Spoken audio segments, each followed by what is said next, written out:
Sorry guys, just canceling plans.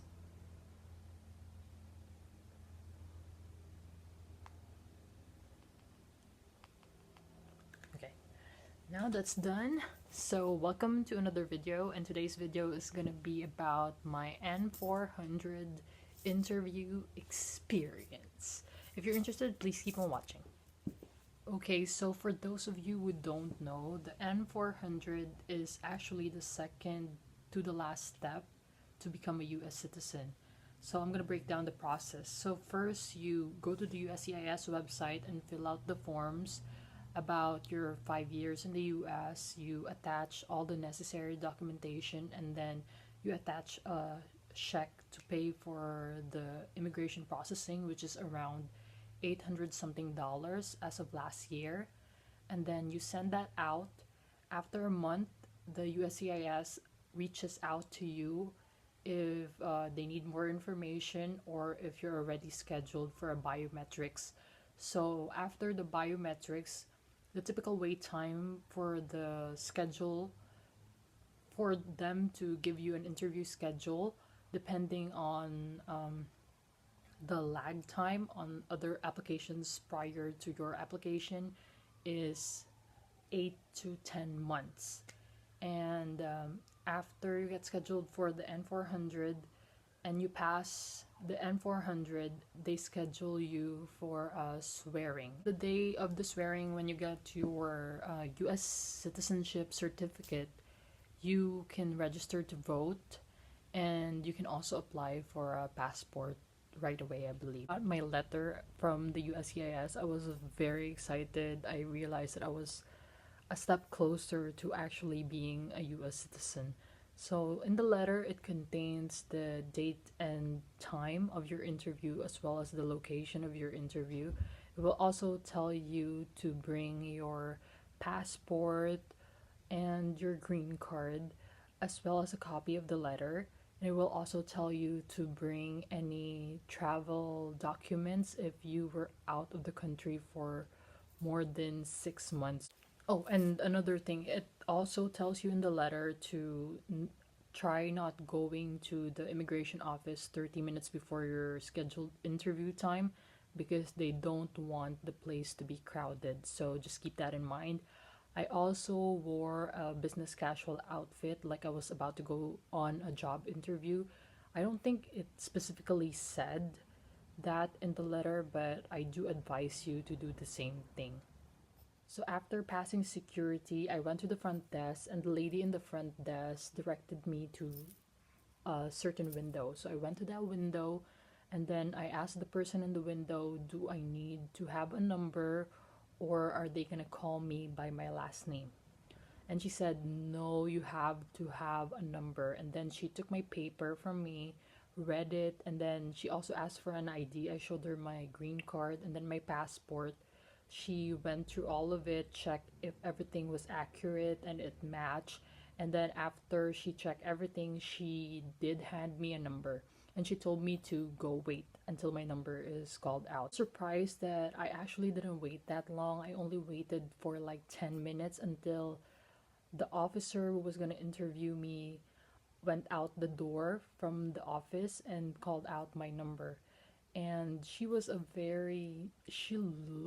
really mean, and I was so scared. I'm not gonna lie, she had this bitchy expression on her face, and I was like, shit, I'm gonna be screwed. Even though I was scared because she looked really mean, I reached out my hand and said, hi, good morning, how are you today? And then she said, good morning, I'm really well, thanks for asking. And I guess at that point already, she was judging the way I spoke English and if I can understand what she's saying as well. So we had like mini conversations as we were going through the hallway, and then she was like, step in please. And then I stepped into her office, and she told me not to sit down just yet because she's gonna make me swear. And then I did I swear to tell nothing but the truth, the whole truth, and all that stuff. And then after I did that, she made me sit down. The thing that she did actually was, hang on, what did you do first? I think she said, you know what, let's get the test out of the way so I can proceed with reading all of your paperworks. That's what she did. So she started um, taking out some papers from her drawer and then she put it on the table. It kind of gets blurry for me because I don't really remember it correctly, but I believe I'm thinking it's either she said the words and then made me write it down, or she wrote it down and she made me read it. But I remember that the words that I said is the Statue of Liberty is located at New York Harbor. I'm not sure if she made me write that down and read it or she read it and made me write it down. But I do remember that that was a sentence that was connected to that moment, that the Statue of Liberty is located at the New York Harbor. Oh wait, maybe she did make me write it down because I remember her taking the paper and looking at it and then she said, "Congratulations, now we'll move on."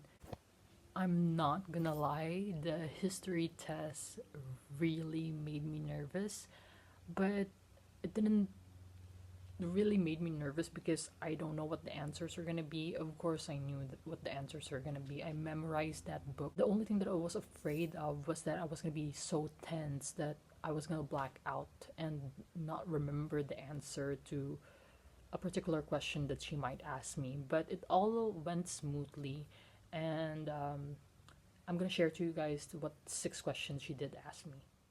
Okay, so the first question that she asked me is, "What is the rule of law?" And I answered, "No one is above the law." And that was correct. So she moved on to the next question, which is, which one was it? "Who is one of your state's US senators now?" And I answered, "Kamala Harris," which is also correct. So she moved on to the next question, which was, "Who is the president of the United States?" Which is easy because it's, you just say Donald Trump or you can say Donald J. Trump. What are 2 cabinet level positions? So I said Secretary of Labor and Secretary of State. And that is one reason colonists came to America. And I said religious freedom. And I believe the last one that she asked me is, "What did the Emancipation Proclamation do?" And I said, "Free the slaves." We're about to take your N400 interview. This is a very useful resource, and I suggest that you take your time and read into it because all the questions are going to be here. So if you read this like every day, or at least, every other day, and just get some bits and information that you can retain before your exam, you're going to be in a good place because they usually ask the basic ones. After the civil or the history question, she said, "Congratulations, you passed the test, and now we're going to move on to reviewing all your information on file." So basically, she just asked me about my previous travels outside of the country. I've only traveled outside of the country twice in the past 5 years, so it was pretty easy. And then she also asked me about my different addresses. She asked how long I stayed in this certain place and in this certain place, or if my employment is still correct, and I said yes, that's correct. And then after the interview, she escorted me out and she told me that congratulations again on passing the test, and you will get a letter in the mail telling you on the schedule of your swear in. And yeah, that's about it. Do you have any questions? And I was like, no. Then I went out of the immigration office, and that is the end. So that's my N400 interview experience. I'm curious if you took your N400 as well. Let me know in the comments down below, what was your experience like? Did you get a mean officer or a really nice officer? And so during the swear-in, they would give you this, and it's just like I don't really want to show you anything, but it's just this. Pretty fast. It's the certificate of naturalization. for America. I hope this video is able to help you if you're about to go on your interview. I'm sure you can do it. Just trust the process and believe in yourself. Be confident and be honest. And I will see you in the next one. Bye, guys.